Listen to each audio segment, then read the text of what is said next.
যখন এই খেলাটা শুরু হয় তখন এই শান্ত হৃদয়রা আমাকে বলে যে ভাই একটা খেলা কি করবো, একটু সহযোগিতা করেন। সেই সময় জানতে পারি আমাদের মোস্তাফিজুর রহমান ফাউন্ডেশনের চেয়ারম্যান জনাব রাকিবুল ইসলাম রাকিব ভাই, ওনাকে বললাম যে এলাকার ছেলেরা খেলাধুলা করতে চায়, খেলাধুলা টুর্নামেন্ট খেলতে চায়, আপনার সহযোগিতা। উনি আমাকে বললেন ঠিক আছে ভাই, আপনারা আয়োজন করেন, আমি আপনার সাথে আছি। আজকের এই অনুষ্ঠানে ওনার থাকার কথা ছিল। সজল ভাই বললেন যে ওনার সন্তান অসুস্থ থাকার কারণে উনি আসতে পারে নাই।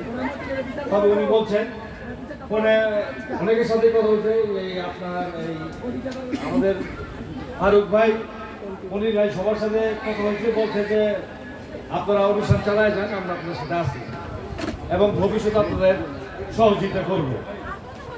এখন আমাদের যে পার্ক আজকে আমাদের খেলাটা অনুষ্ঠিত হলো, আপনারা জানেন এই পার্কের মধ্যে ছিনতাই হয়, মাদক সেবন হয়, আপনারা জানেন না এগুলো? এগুলো বন্ধ করতে হলে কি করতে হবে? খেলাটা চালু রাখতে হবে। আজকে যে খেলাটা হলো, খেলাটা আমরা সবাই করছি না, আমরা ধৈর্যের সহকারে খেলা দেখছি। কে কিভাবে বোলিং করছে, কিভাবে ব্যাটিং করছে, আমরা সবাই আগ্রহ সহিত খেলাগুলো আমরা উপভোগ করছি। তো আমরা চাই আমাদের সন্তানেরা খেলাধুলায় থাকুক, নেশায় না থাকুক। নেশাগ্রস্ত উৎখাত করতে হবে।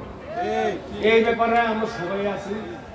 এই যে সিনিয়র যারা নেতারা আছেন, যারা আছেন, আপনি একটু সহযোগিতা করেন। কিছু কিছু আমাদের ক্লাব ছিল, যেমন ন্যাশনাল ক্লাব, সমাজ উন্নয়ন সংসদ, এই ক্লাবগুলো আগের কিছু নেতা, আওয়ামী লীগের নেতার কারণে সেই ক্লাবগুলো বন্ধ হয়ে গেছে। তা আমি আমাদের বিএনপির নেতাদের আহ্বান জানাবো যে ন্যাশনাল ক্লাবের মতো একটা ঐতিহ্যবাহী ক্লাব, যে ক্লাবটা বন্ধ হয়ে গেছে, যে ক্লাবে প্রতি বছর খেলা হতো, সেই ক্লাবটা নাই। সেই ক্লাবটাকে আবার চালু করার জন্য প্রশাসক থেকে শুরু করে সবাই বিএনপি, এটা তো সত্য। অতএব তাদের উচিত আমাদের এমপি মহোদয় থেকে শুরু করে যারা যারা আছেন, তারা আমাদের ক্লাবটা আমাদের কাছে ফিরিয়ে দেয়। অনেক খালি জায়গা পড়ে রয়েছে। আজকে যদি আশেপাশে ক্লাবগুলো থাকতো, ওই ছিনতাই করতে পারতো, অনেকে চুরি করতে পারতো।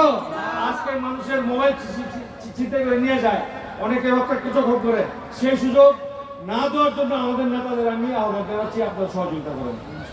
অবশেষে আমি দেবক ক্রিকেট টিমের সবাইকে ধন্যবাদ জানিয়ে আমি আমার বক্তব্য শেষ করছি। ধন্যবাদ।